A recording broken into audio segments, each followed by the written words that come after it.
Presidente, senhoras e senhores senadores e senadoras, senhores convidados, eu quero, em primeiro lugar, senhor presidente, saudar Vossa Excelência pela iniciativa de realizar essa sessão temática, especialmente no dia de hoje, quando, 24 de fevereiro, quando completamos 83 anos da conquista do voto feminino.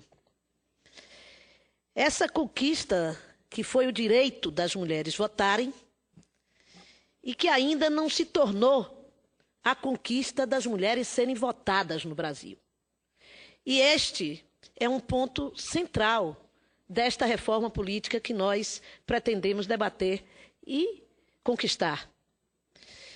Eu acompanhei como pude a intervenção dos senhores que aqui foram convidados e expressaram suas posições, o ministro Gilmar Mendes, o cientista político Murilo Aragão e Cláudio Abramo, representante da organização que discute a transparência e a participação.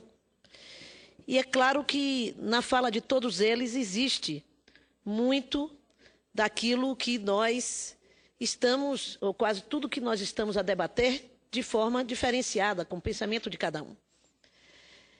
A reforma política, ela se demonstra necessária porque a sociedade brasileira, que é democrática, e nós vivemos o natural tensionamento das democracias entre representantes e representados.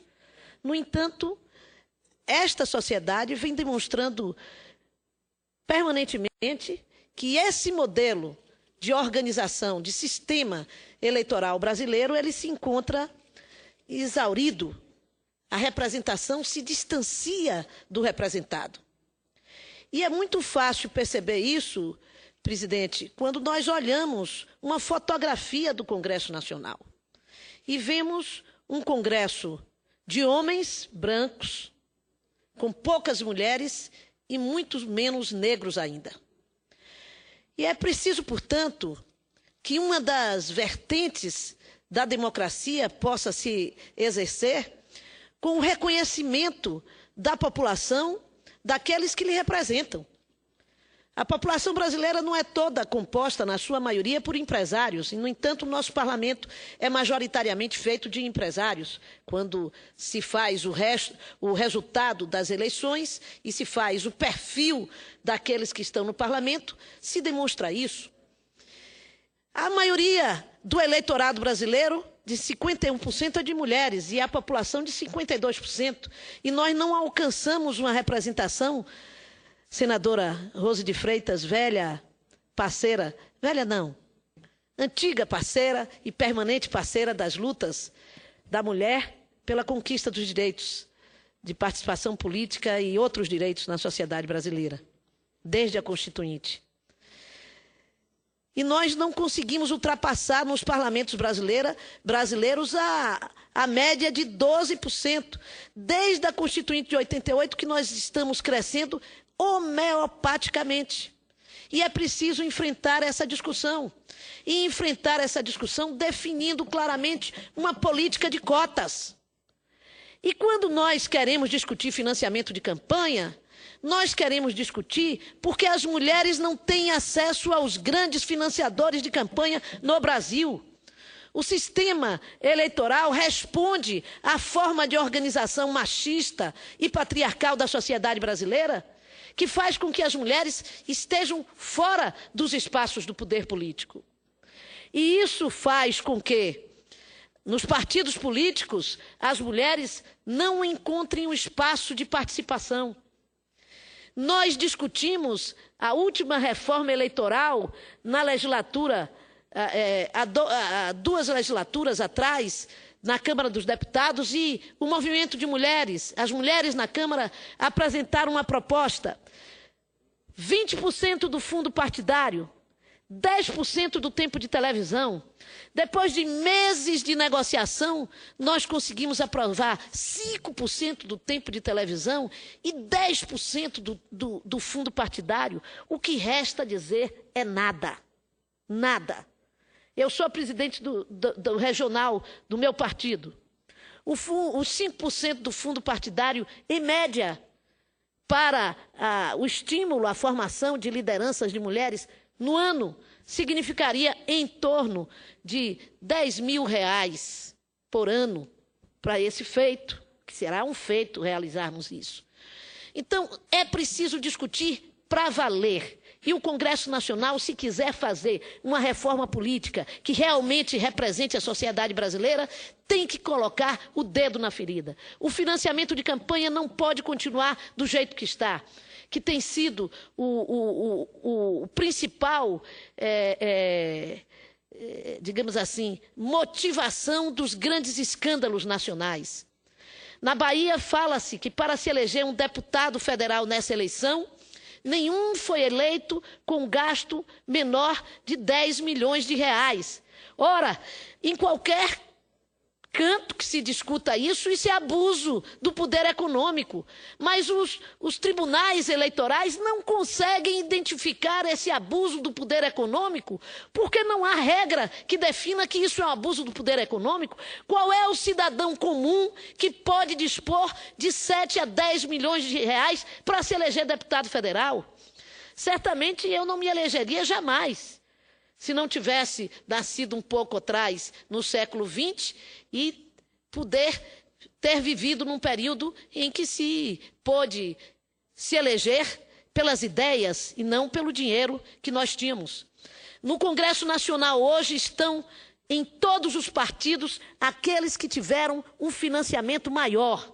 Em todos os partidos. Não é à toa que cai a representação dos negros que participam de movimentos históricos, de movimentos pela participação do movimento negro, e cai a participação dos sindicalistas no Congresso Nacional. Porque não é possível se discutir com cifras milionárias uma eleição no Brasil. É por isso que é necessário se discutir uma outra forma de financiamento público, para que o cidadão comum não apenas possa se sentir representado, tendo mais mulheres, mais negros, mais trabalhadores no Congresso Nacional, como também ele possa sentir que ele pode ser um vereador, se desejar ser, um deputado estadual e um deputado federal. Nós estamos caminhando para um sistema que vai transformando o Congresso Nacional numa aristocracia, mesmo não tendo um sistema, digamos assim, aristocrático. Se elege o filho, o neto e não mais o cidadão comum. Porque ou ele tem uma forma de organização, de acesso ao financiamento milionário, ou ele já é filho de político para poder herdar um pouco do prestígio e do voto do seu pai ou da sua mãe ou do seu avô. Esse sistema não pode representar um processo de aperfeiçoamento da democracia no Brasil. É verdade que nós somos um país com pouca experiência democrática, mas já temos experiência democrática suficiente para concluir que esse sistema está equivocado. Não podemos permitir a manutenção desse sistema. E as mulheres, senador presidente, foi constituída uma comissão na Câmara dos Deputados para discutir a reforma política, não tem uma mulher sequer. Que reforma política pode ser essa sem a participação das mulheres que foram eleitas, quanto mais das que não chegam a sequer ser eleitas? Então, o principal desafio dessa reforma política é criar mecanismos para fazer com que as mulheres possam ser votadas no Brasil, com que os negros possam ter acesso ao poder e à participação do parlamento no Brasil. E para isso não é possível continuar um financiamento público de campanha que só homens e homens de negócios podem ter acesso a ele. É preciso modificar. Eu acho que o outro aspecto chave dessa reforma é o fim da reeleição para presidente, para governador e para prefeito. Nós não podemos continuar com um sistema que, na verdade, não é um mandato de 4, mas um mandato de 8 anos. Se vai gastar muito mais para criar regras, para impedir a utilização da máquina, que é algo absolutamente normal no Brasil. Eu fui candidata ao governo. Como é que eu posso ser candidata ao governo e disputar, senador Randolph? Quando um dos candidatos estava no governo até 3 meses antes de mim. Como é que essa relação pode ser de igualdade de condições, de participação e de disputa, senador Renan? Vossa Excelência sabe que essa reforma tem que sair para que nós possamos garantir a participação real da sociedade brasileira nas decisões. Nós já aprimoramos as nossas possibilidades de, na democracia representativa, criar sistemas e formatos de ampliação da democracia participativa direta, da participação direta do cidadão. Nós estamos aqui debatendo um tema numa comissão do Senado Federal e recebemos centenas até de perguntas vindas de internautas. Mas naquilo que diz respeito à democratização do espaço da representação política da sociedade, nós ainda estamos engateando, porque temos 83 anos de voto em que a mulher pode votar no Brasil, mas até hoje nós não conquistamos na prática o direito de sermos votadas, de sermos eleitas. Esse direito é parcial. Esse direito é contido, esse direito é impedido pela forma de organização do sistema eleitoral de nosso país. Portanto, nós não vamos escapulir da discussão de cota para as mulheres nessa reforma política. Nós ou avançamos nisso ou não fazemos uma reforma democrática. E a reforma, para ser democrática, tem que ter palavra de mulher, tem que ter presença de mulher, tem que ter presença das populações hoje excluídas da representação no Congresso Nacional, de fato. Os negros que estão sendo, a juventude negra que está sendo assassinada neste país inteiro, porque é justamente aquela parcela que é a vítima maior da violência no país, é a juventude negra. Ela também é quem mais é agente da violência. E ela não tem voz, nem vez de sua representação no Congresso Nacional. Portanto, fazer a reforma que nós precisamos é discutir a organização dos partidos políticos. A organização dos partidos políticos é um capítulo à parte. Nós não podemos impedir nem determinar quantos partidos o país pode ter, porque a Constituição garante a livre organização partidária. Se alguém quer, dentro das regras, se juntar a algum grupo e fazer um partido dos aposentados da justiça, farão. Se quer fazer um partido de qualquer outro assunto, farão. O que nós precisamos são regras que definam quem pode ter direito ao fundo partidário, quem pode ter direito ao tempo de televisão. São essas regras que precisam ser estabelecidas. Não é possível continuar com o escândalo que foi essa eleição passada e as outras anteriores. Se faz a coligação não pelo pensamento político de cada partido, mas pelo tempo de televisão que cada partido tem.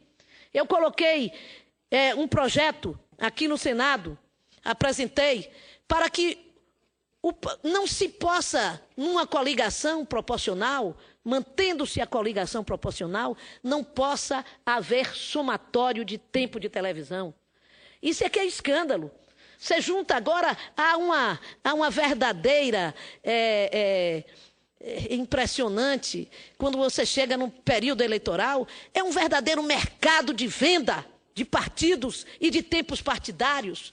Os pequenos ou os que não têm são comprados, literalmente. Outros são trocados por cargos nos governos, quem tem governo.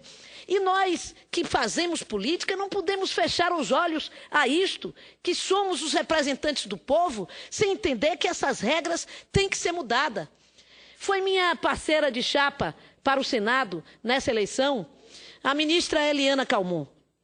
E a cada movimento que fazíamos na rua, a ministra dizia, mas eu não sabia que era assim. Como é que eu pude ser ministra e julgar no Superior Tribunal Eleitoral sem conhecer na prática o que era a política brasileira? Nós precisamos mudar essas regras. O próprio Tribunal Eleitoral precisa conhecer na prática como se organiza a política brasileira, porque senão nós vamos ter o que estamos tendo agora.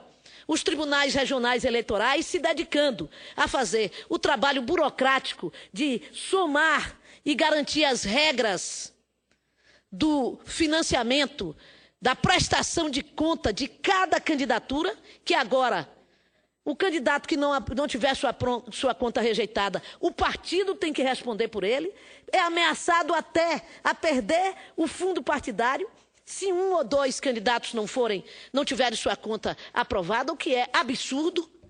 Os tribunais todos voltados para esse, digamos assim, reme-reme do minúsculo da política e os grandes escândalos de financiamento de campanha acontecendo no Brasil, sendo debatido pela população ao largo dos tribunais eleitorais. Então, alguma coisa está errada, obviamente. Como diria o poeta, alguma coisa está fora da ordem, está fora do ar. E é por isso que nós reivindicamos reforma política já. As mulheres do Senado Federal vão estar unidas para reivindicar o seu espaço na reforma política já, como eu espero que as mulheres do Brasil inteiro, no 8 de março, possam marchar pela reforma política com participação da mulher. Obrigada.